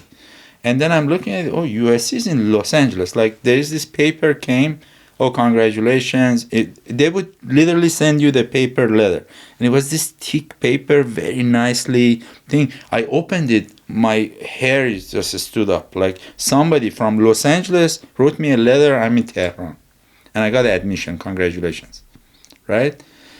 And I'm like, wow, this is amazing. But they said that you have to show financial thing. I know what you're talking So that and I didn't even know USC is the most expensive university in America. And you have to show basically funds in your bank accounts that you can support yourself while you're. And by the way, this is not the age of internet. You go research and you type like Google, tell me what are the pros and cons. Right. Information was like Silk Road. Like Marco Polo has to travel from Europe to Mongolia to bring some information. It was like that, right? Yeah. So I started asking, and nobody was giving me like a full information that Bizhan, remember, this university is the most expensive university probably in California, and you're gonna end up paying $1,000 per unit. And by the way, you don't have $1,000 per unit to pay, but everybody's like, no, don't worry, you come here, you get a teaching assistantship or this fund or that fund, right? And I'm like, okay. So everybody did it. I can do it too, right? I'm going to go there and get a teaching assistant. Like, they are giving it like candy. They are waiting for me to show up, like a BS student from Sharif University, right? So I went and talked to my uncle. I said that, hey, can you guys put some money in my account in Iran? I get this financial statement from the bank. I'm going to send it to USC so that I have enough money in the bank. $20,000, something like that. And they're gonna say, okay, then here's the I-20, go apply for the. So I literally took other people's money, put it in my bank account. Thankfully, they had money to give me temporarily. The bank gave me the bank statement. I sent it to USC and they say, thank you very much. So you have financial thing. I thought it's just a part of the bureaucracy. It really is not a thing. I got the I-20, I went and got the visa. So as soon as I came back to Iran, my mom started crying. Like, it hit her really hard. She realized that, okay, my son is leaving. He's gonna go to America. Like, it became reality. As soon as I said, hey, I went and they gave me the visa, that was like, oh my God. She realized, the moment of truth, basically. So, but anyways, I said that, look, don't worry, I'm gonna go there, things are gonna get better. And she always wanted me to get something better in life, right? So I came to US, Los Angeles, to University of Southern California. So USC, the first thing that I realized, it was a culture shock. And by the way, I was not coming from some religious family or, oh, people in America do this thing which is different from Islamic faith. It was not my thing. But still, I'm Iranian. In America, there's a lot of things are different. So it was kind of culture shock. And then I realized that also this money thing is important. Like, you have to have money to to basically register in these courses. And by the way, you have as a student visa, you have to stay within the status. If you don't register in certain amount of courses, you go out of a status and you can get deported. They send you out, right? So hit me really hard. And by the way, I'm not an engineer. I forgot all the transistor level stuff. So it's not like I'm gonna go to this professor and that professor and say, "Oh, can I be a teaching assistant for microprocessor course?" No, I told you I was not. I didn't learn much in Sharif, right? So it became this surviving mode. The wrestler came up. That how I'm gonna survive here. I have no relatives in America, in California. Nobody's gonna co-sign anything for me to get a loan or anything. I have $6,000 in my pocket, $2,000 my own money, $4,000 my aunt gave me. That you cannot go to America with $2,000. You need more money than that. Okay, but whenever you made that money, send it back to me. Okay, so 6 months the most stressful. Basically, I started talking to all these professors. Couple of them said that, hey, I went to the to the university international student office. I talked to this lady who was basically the manager there, and everybody said that don't talk to this lady. She's really gonna reject anything that you're gonna ask. She's a very tough lady. So I went there and I really sold the idea to her that, look, can you give me the permission that the first semester I don't register in 8 units? Because I'm depressed, I'm homesick, I still didn't get my apartment, please just approve that I get 4 units. Because I just had $4,000 extra, right? And she looked at me and somehow she bought into the story. So she gave me the permission that first semester I do 4 units. And I spend out of my pocket, so I'm left with $2,000. Now, of course, we get a house with 4 other students, and I need to pay for the food and rent and stuff, but that's a different story. The main thing was these units, right? And then I went into this campaign, talking to these professors. Hey, is there anything that I can do? Like, you give me an assistantship? And all of them are like, get out of here. Before me, there was like 10 PhD students. I'm a master's student. They're not going to give the fund to somebody doing masters. PhDs take the priority. So somebody agreed that I'm going to give you a course. You audit the course. You don't need to register. If you become number 1 at the end of the semester, I give you a teaching assistantship. Microprocessor course. It's a Gandhi Puwada, professor in USC. I really owe him a lot for this. Shout out to you, Professor. Shout out to Gandhi Puwada for that, right? And anyways, I went through the hellfire. 15 hours a day in the lab and library and working on the things that I should have learned in the undergrad. And I finally, at the end of the semester, I came on top. And he gave me the teaching assistant, basically $600 a month. I think I got 2 teaching assistants. One was that, and another one was a robotic lab. Also, I got 2, and they will also cover my tuition. Congrats, wow. Yeah. So I remember when I got the first paycheck, I went across the street. There was a Burger King, and I got a double with the big fries and the drink, and I ate it in like because I was on a budget. I had $5 a day budget for the last 6 months, and like sometimes I wanted 2 fries, but I couldn't eat it because it was out of the budget. And I always did Carl's Jr. inside the campus. So as soon as I get my first paycheck, I went to the Burger King across the street. I got the double with the fries and another fries and the large drink. I ate the whole thing and the drink, and I said, yes, I made it. I'm here. I'm not leaving. That's wonderful. You know, that America, Okay. I'm here. You should- I claim it. Yep. Yeah, so that was, finally I realized that, okay, the be a student from Sharif with no money and no support came here out of ignorance completely for USC, but somehow things worked out. But that's the story of everybody in America. Everybody thinks that they get lucky with something, but America, there's a lot of opportunities in America. Yeah. Let's also give that to America. I think it's the best country on earth by far. Yeah, like whoever you talk to in America, they're like, yeah, I came, there was like $200 in my pocket. I was working in this rug gallery, or I was washing dishes here. And then everybody's story is like that. There's a story about the art gallery person, by the way, Yeah, who became a millionaire. correct. Yeah. But I got lucky, and then this happened and that happened, and now I'm great. I live in a house in Los Altos. God bless this country. Yeah, but the story is that everybody cannot get lucky.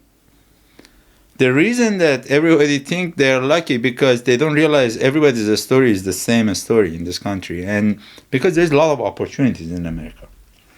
So you go to USC and then you graduate. What do you do next? So I graduated from USC. Now we have this status thing, right? I have to either go to the PhD to stay in the status, or find a status. Yeah, or find a job and they apply for a H-1 visa. So I didn't want to do PhD. PhD was not my thing because I felt like I'm a little too old for PhD. I wanted to get into work. But again, I have no connection. How the heck I'm going to find a job? So one of the kids and by the way, this is another story in this country. And I want to say this. Every job that I've got in America has been through connection. I never send my resume to any place that they look at it and they say, oh, wow, let's hire this guy. And that's very important to know. You need connections. And the first job that I got, I was a microprocessor teaching assistant. I had a bunch of students. And they loved me because we were like, I was a very different type of teacher. Vibing with them. Right. And one of them said that, look, my mom has this company in Silicon Valley. They make like modules, memory modules. How about I get you an internship there? I'm like, hell yeah, please do. And he helped me to come to that company. I did the internship. They told me that, oh, we're going to give you a job offer if you want to. And I was a PhD student. I applied for PhD. I was already to stay in status. So I got 1 semester extension. I said, hey guys, 1 semester I will need to come later to PhD. And then as soon as these guys got me the H-1B visa, I told those guys that, sorry, I'm not coming to university. I quit. So that's how I switched from F visa to H visa. And I'm in Silicon Valley. But the company was not a good company. It was a sweatshop. But it got my feet wet in Silicon Valley, right? And then after that, I had another friend, this Iranian guy, who was working for the Hynix Memory. He was like a senior director or something in a very young age. And he sent my resume to a company named Altera, that they were doing FPGAs. This field programmer gate arrays, the chips, right? And I got a job in Altera, which was my next 8 years. Basically, I started as a junior, like a freshman engineer, and all the way I was a senior manager by 2013. 8 years almost in Altera. So 2005 to 2013 in Altera. And then I had a friend there that he went to Apple. And he said, Bizhan, do you want to come to Apple? And I'm like, of course I want to come to Apple, right? So he helped me to go to Apple. And I worked in Apple for 4 years. And I'm going to go quick on this because I have some lesson learned overall that I want to give about this. I don't want to talk too much about the stories of these companies. 2014 to 18, I was in Apple. In 18, I decided to change my job and get out of Apple for some reasons. I was traveling too much and internationally, all of that. And I got a job in Google. All of this in hardware and silicon engineering, all the way through. Basically, this phone has a processor inside it. It's called SoC, or in Google they call it Tensor. In Apple, it's like A series and M series and all. So that was the projects that I was doing all years through, right? So Google 2018 to now. And in Google right now, I have an organization of more than 40 people under me, and we do silicon production, basically the chip production for the Google phones, from wafer fab to packaging and testing, then shipping to our contract manufacturers to build it into the phone. That's basically what I'm doing. That's a lot of work. It's a huge amount of work. There is a lot of scope in there, and but there is a lot of visibility and traction. What do you mean by in that? Like you, if you do a good job and you build these systems for these big companies, a lot of people in Valley get to know you, and the more job opportunities comes your way. Like right now, as we speak, I am thinking about moving out of Google. We are 7 years later, because there is a very lucrative job offer I have from this smaller company to work as a VP and build this whole silicon engineering system for them. Wow. Yeah. So it just built, like, these successes and working for these companies, you just keep building on top of each other. The way that it is. Since you always kept switching jobs and like in such an organizational leadership role that you're in now, do you always turn around and help the next Bizhan? Of course, all the time. Of course. Wow. Yeah, I mean, our job is to, because I don't forget the people who helped me when I was stuck, right? Why won't you forget them? Why is it important to not forget? It's, I think that's the meaning of community, right? As a community, like, this is always the way that I look at it. When you look at it's kind of a crude example I want to give you. Look at the Animal Planet on TV. You see there is this wildebeest in Africa, right? They are traveling in millions. Yeah. And then there is the lion in the bush. Yeah. And lion rise up and they look, and then they basically gang up and they catch one wildebeest and pull the wildebeest down, right? And the herd gets a little scattered. They go to the distance, they look, and this poor wildebeest is dying and kicking, and then they move. And the lions feast on this wildebeest, right? But at the same time, you see there's a herd of water buffaloes in the same plain. They are not millions. There are like 20 of them or 30 of them. And the lions do the same thing against one of them. And then the rest come for the lions. They are fighting, they're kicking, they put the horn into the... And I don't know, for some reason, always attracted to that unity of the buffaloes compared to that millions of the wildebeest that they just don't care and they move on. I think a lot of issues that we have in our maybe countries or societies is that the people, you lose the sense of the neighbor, the sense of the community, the sense of that you give. They find reasons to separate, and they find reason to be different, and they find reasons to have issues with what people say and do, instead of accepting and coming together and celebrating themselves together. Yeah. The other thing is that America is a very individualistic country, by the way. It's all about individual, right? And if you don't succeed, it's all on you.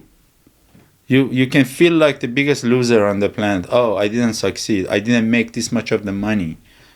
My wife divorced me, whatever, right? And it's everything is on your shoulder. That's a lot of pressure. It breaks you. In those countries, actually, I'm saying one bad thing about America, and I want to say good thing about the other side of the world, is about community. They have big families. They are connected to each other, kind of united, right? Yeah. And Regardless they of don't your take faith. all the pressure of the world on their own shoulder. In the sense, community is very community Your based. dad is your therapist, your mom is your second therapist. Yeah, but there's a lot of drama also in there. Of course. But it's not like you don't see anybody there that say, "Oh, I hate my dad. I disown my family." No. Nobody disown their Rules and family. Respect and Like, how do you disown your family, right? And by the way, it's not like the Iranian parents of the best parents. I mean, there is a lot of asshole Iranian parents. Okay, everywhere. but by default, people don't think, "Oh, my dad is an asshole. I'm gonna disown him." No. The more asshole they are, the more you have to deal with them. Maintain them. Yeah. Right? Yeah. So, going back to what you said, is that I think one of the things that broke in Iran as a result of this revolution is that people got divided. They got out of those a strong bond of community, unfortunately. Because one is on the religious side, one in the non-religious, one is with the revolution, the other one is not with the revolution. One is this, and this created a lot of divides, and that dictatorship governments, they love non-community based society. Because when people have community, they become, if you kill somebody in my community, I'm gonna fight you. Yeah. I'm the buffalo. Yeah. Okay, they like the wildebeest. Yeah. I'm gonna just rape and pillage and take things from you, and rest of these guys, they just gonna move on with their life because it's too costly for them. They don't want to deal with it. I think we have to change that mentality. The wildebeest mentality, we have to change it to buffalo mentality. That's the way that I look at it. That's why if you help Iraqis or you help people, whoever, it's not even the nationality thing, right?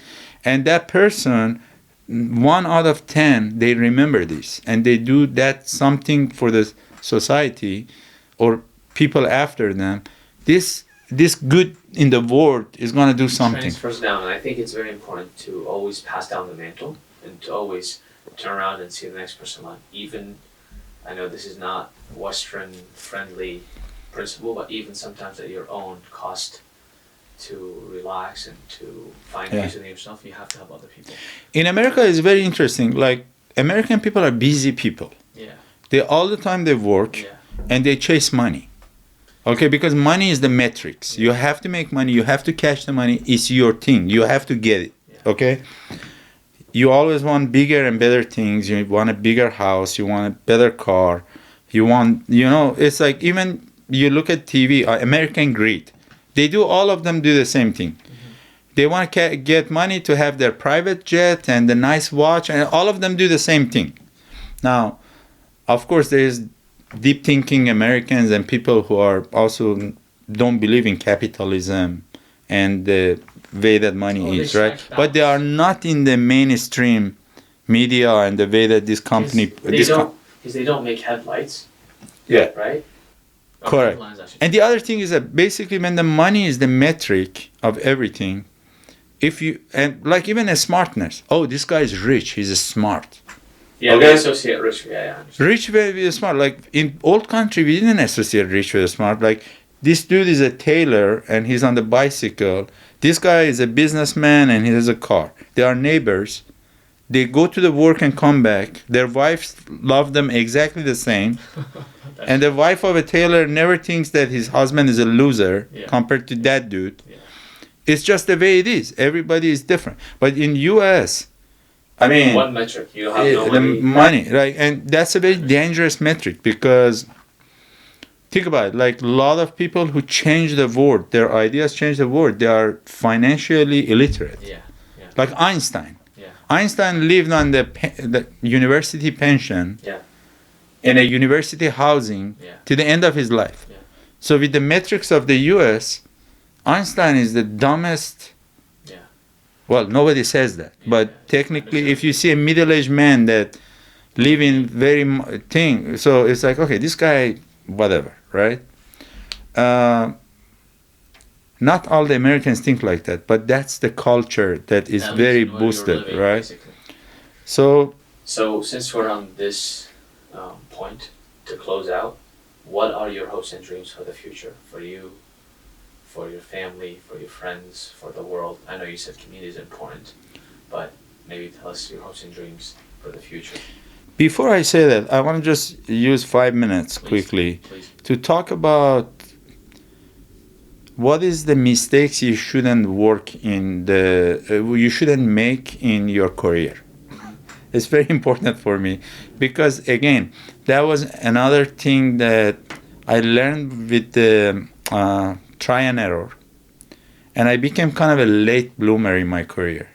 Like a lot of things that happens now to me, it could have happened 10 years ago. It didn't happen. It's not like because I got smarter or anything like that. It's because I learned by try and error that a bunch of things that I was doing was wrong. Okay.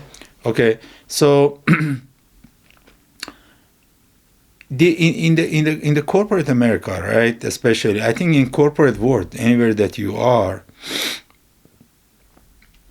it is very important that don't work in isolation. That's one of the misconception of every. Like, for example, Noor is a hardworking person. He delivers all his projects, hit all the deadlines, always, on top of everything. But Noor is not getting good reviews or the best of the reviews, or is not getting the best of the raise or best of the promotions. And it becomes like people start building this conspiracy theory. That why is that? Because the guys on the top, they are between themselves, they are this fraternity, and we are not part of that club. Which is somehow true. If you are in that fraternity of the executives, of course you have privileges. Your salary is different, your package is different, all of that stuff. But those guys also had a path to get there. And one of the things that they have done is that you work the best that you can, but at the same time, you are the son of yourself, SUN. You have to advertise your work the way that is non-threatening. And, like there is maybe 5 wrestlers top notch. One of them has an Instagram channel that makes them celebrities, right? The other guy is like, whatever, I'm doing my wrestling drills. Why the heck should I advertise on Instagram? There is a reason that guy does that, because he's building a brand for himself. So building a brand is important, and you want to present your work and show that this work is making a difference. If you don't do that in the corporate level, you're not gonna go anywhere. That's one of the things that I learned. The other thing is that one of the concepts of the leadership is that in the sport, you can be Messi, you can be Ronaldo in football. You score all the goals. But if you have a shitty goalkeeper or the defense line, and no matter what you score, they're going to also get scored on, you're not going to win. So that's why if you are a forward, you also care about the guy in the back. You want to have the best defense line, best goalkeeper. In corporate, so teamwork makes more sense in athletics and sport. In corporate America, is not that obvious. Everybody says, "Oh, you are a part of team. It's about teamwork." But you say, "Okay, if this guy wins, he's gonna get more salary than me, or better review. So what is my benefit for him to win? I have to shine and outshine everybody." So as a leader, it's very important to create an environment that people literally feel as part of a team. That, yes, I'm doing this project, but if this guy also doesn't do his deliverables, we are screwed, all of us. And that basically makes better teams. Wow, that's actually wonderful. to help each other and work with each. So you basically help your teammate to win, because eventually he's gonna make you win. Yep. Actually, faster than what you think. What's the saying? A rising tide lifts all ships. Correct. Correct. Yeah, and then I mean I have 11 rules in my team, but I think if I want to say one last thing is that in the rules is that you need a lot of friends. The more friends you have, the better. Basically, you gotta be out there and network. Now, I suck in networking. Like when I talk to people, they like me, but I'm not one of those people who basically get off in front of the TV and I say, "Oh, there is this conference in San Francisco. I have to go show up there because there are some powerful people coming there, and I can basically become friends with them."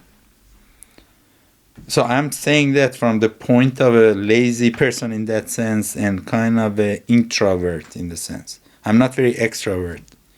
If I'm in the environment that there are people I network, I talk to them. It's not for it's not like I'm having a strategy. It's because I like communicating with people. But I don't plan on networking. But networking can put you long ahead of your career. The more friends you have, the better. Somebody sometime is going to remember you and is going to help you in a way that you don't expect and basically push you forward. That's very important in career-based things. So help your teammate win. You can never have enough friends, and be your son. No matter what type of work you do, you always want to show how it makes an impact to the world. Thank you for sharing 3 things. Thank you for sharing that information. Of course. Very, very... Now, I kind of sound like a mullah here, like Khomeini is giving a speech. We need you to put on the turban. Is it what they call it? Turban, amame. We need you to put the amama. Amame on my head. Yeah. That would be, my father would be very proud if he sees that. You the amama?